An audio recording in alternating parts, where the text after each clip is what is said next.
Affaire Epstein, un piège à soupçonner pour les représentants au Congrès américain. Une représentante au Congrès américain déclare sur X, Pam Bondi, donc la nana qui s'occupe de l'affaire Epstein, a présenté aujourd'hui à la commission judiciaire un document contenant l'historique de mes recherches sur le dossier Epstein. C'est la représentante au Congrès elle-même qui se plaint. Pam Bondi a surveillé mon ordinateur et elle avait sur elle mon historique de recherche sur l'affaire Epstein et elle semblait très dérangée par ça. Le ministre de la Justice espionne les membres du Congrès. Elle dit « c'est une honte et je ne l'accepterai pas ». L'espionnage, c'est pas bien en général, mais quand tu as une affaire comme Epstein, il y a beaucoup de portes qui sont ouvertes et beaucoup de choses qui deviennent... en gros, il dit que c'était un honeypot. C'est que c'était un pot de miel également, si les gars ils commençaient à taper des noms des gens. Justement. On va vous lire un post qui le décrit le mieux, comme ça nous évite de réexpliquer pourquoi faire quelque chose qui marche déjà très bien.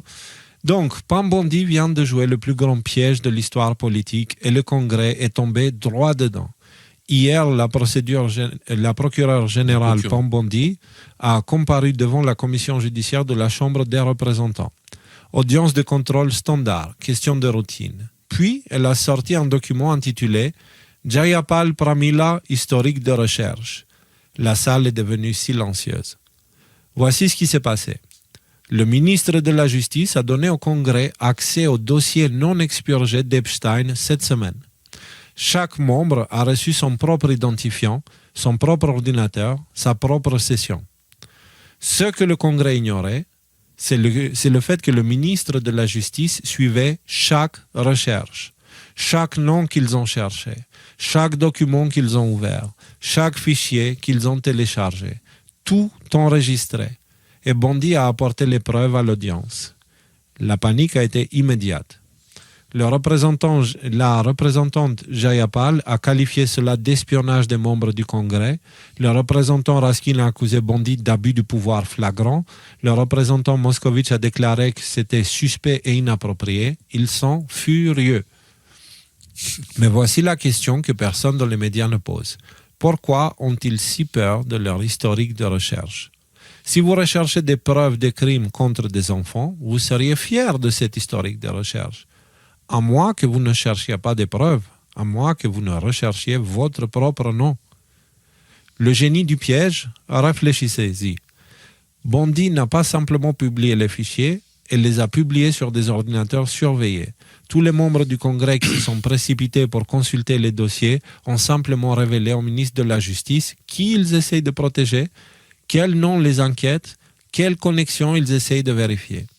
Ceux qui cherchent volent vers l'île sont ceux qui sont les enquêteurs, principalement. Ceux qui cherchent des noms spécifiques sont ceux qui essayent de protéger. Donc, voilà. Bondi sait désormais qui enquête et qui couvre.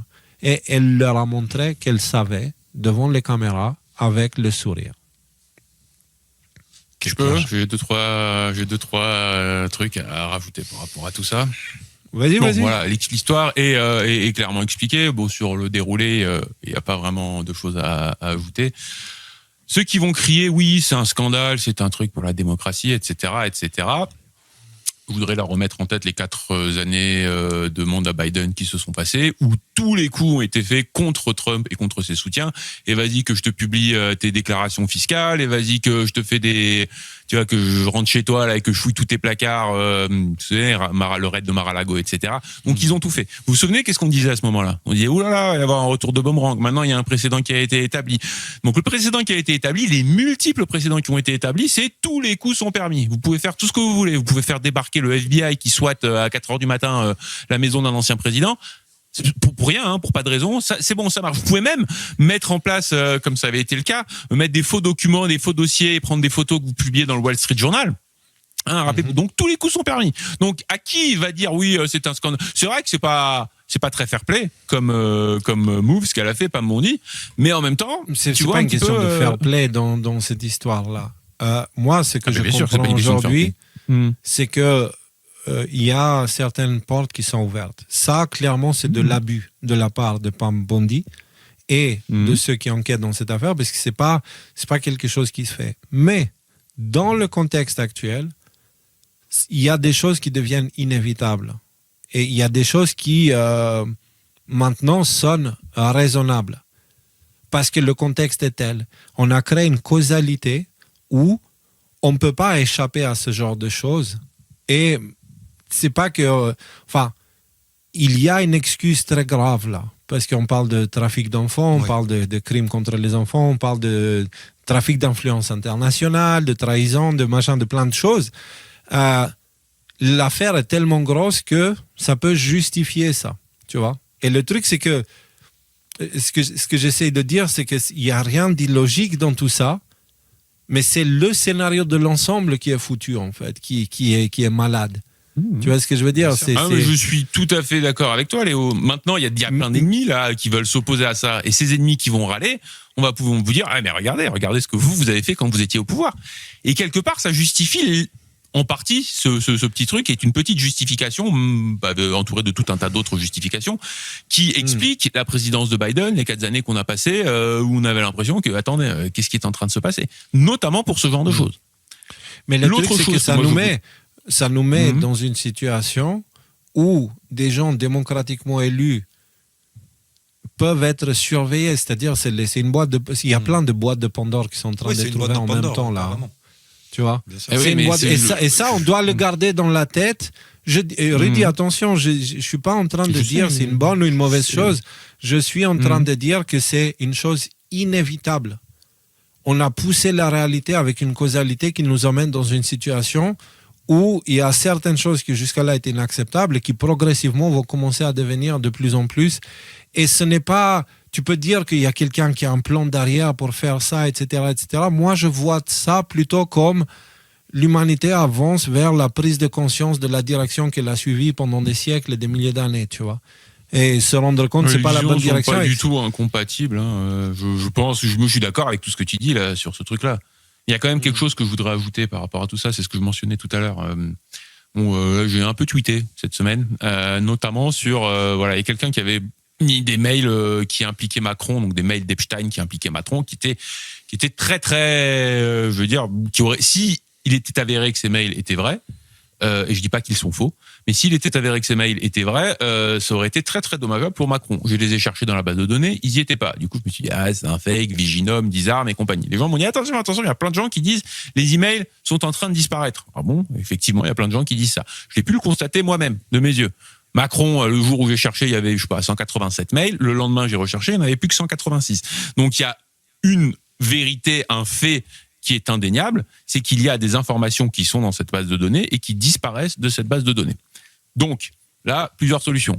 Soit, c'est la France qui pirate la base de données pour faire disparaître des trucs dommageables. Moi, personnellement, je trouve ça peu plausible. Je n'y crois pas.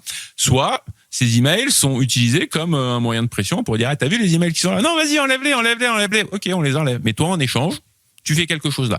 Donc, moyen de négociation derrière le rideau. Ça me paraît déjà nettement plus plausible. Ceci dit, et ça, je pense que l'administration Trump, Padmondi et tout ça le savent. Enfin, je veux dire, les yeux du monde entier sont tournés vers cette affaire-là. Et ils savent aussi très bien qu'on a été entraînés, tous les QAnon et compagnie. D'ailleurs, c'est pour ça que les gens ont été sélectionnés, les appelés les autistes, c'est-à-dire leur capacité à noter ce petit genre de détails. Que des mails comme ça disparaissent un jour après l'autre, c'était évident que ce serait quelque chose qui ne passerait pas sous silence. Et d'ailleurs, beaucoup de gens en parlent sur Twitter. Ce qui me laisse penser que, en fait, il y a une nouvelle phase de déclassification qui s'approche. Et ça semble être confirmé parce qu'elle dit Pam Bondi. Parce que Pam Bondi, qu'est-ce qu'elle dit? Elle dit, oui, en fait, les dossiers expurgés, ils sont disponibles. Et regardez, les gens, je les ai espionnés et tout ça. Je pense que les dossiers complètement expurgés ou beaucoup plus expurgés que ceux qu'on va avoir vont pas tarder à arriver. Peut-être aussi, en tout cas on peut le souhaiter, que ces emails qui ont disparu pour le moment réapparaissent et fassent leur entrée. D'ailleurs, il y a un certain nombre de miroirs, de téléchargements qui ont été faits de toute la base de données. Bon, ça prend des centaines de gigas. J'ai pas pu les consulter, les télécharger, les choses comme ça. Mais en tout cas, l'information est disponible. Et ce qui confirme, à mon avis, très clairement, le fait que il y a une prochaine étape qui va être encore plus dommageable et que ce qu'on voit là en ce moment, c'est juste le début. Voilà ce que je vais dire. Oui, c'est le début. C'est pour ça qu'on fait ces émissions pour préparer le terrain parce qu'on y est là. Ça arrive.